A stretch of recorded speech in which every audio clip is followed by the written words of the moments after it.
Welcome to the 45th plenary. As you know, we've been rotating the Aerc Biannual capacity building activities across Africa because this is a Pan-African organization.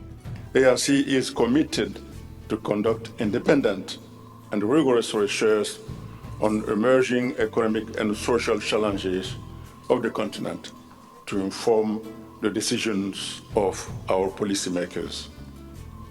The Aerc Biannual Research Workshop is our flagship event. We use this event to build capacity for conducting policy-oriented research. We have a large number of early career African researchers assembling at a location like Dakar. And they do so in 5 thematic groups, and they review each other, which is known as peer review, and that gets monitored by international resource persons. The relation between China and Africa was mostly politically motivated. In the 1970s, China was poorer than almost every country in Africa. I gave a keynote speech on China-African cooperation, especially to look into the experiences of the rapid economic development in China and what kind of lessons that can be provided to African countries to achieve similar success in transforming from a poor agrarian economy about 4 decades ago to one of the most dynamic growing country in the world. 20 years ago, Chinese participation in Africa was very limited, and that's changed completely. China is here and in a big way. China also is a phenomenal development success story in terms of poverty reduction and incomes. And what can we learn from that in terms of getting the continent to grow and reducing poverty, exporting and so forth. So the purpose of these discussions is to take a look at the Chinese experience and see what that might mean for Africa.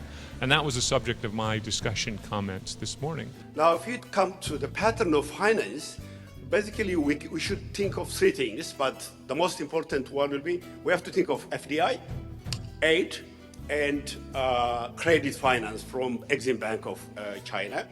But in terms of aid, we should forget it. I mean, in the conventional definition of aid from Chinese is negligible, basically. In Madagascar, in Ethiopia, having Aerc studies is just 1% of the total inflows from Aerc studies of 22 African countries. So come FDI, even FDI is very limited. The theme of China and Africa, which is the center of the plenary session today, is important for both China and also for Africa, but is also important for financial inclusion. You see, the point is the landscape has shifted. The landscape has changed, okay?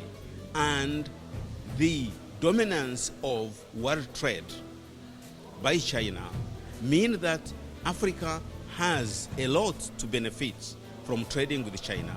You heard this morning from Professor Lin about the flying geese model. This is developed, it's actually a Japanese model originally published by Professor Akamatsu in the Journal of Developing Economies in 1962. But let's bring Justin in here.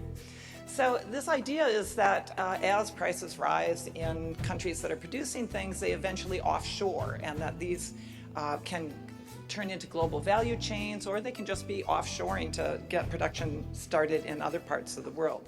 And so one of the things that interested me is, to what extent is China sparking this in Africa?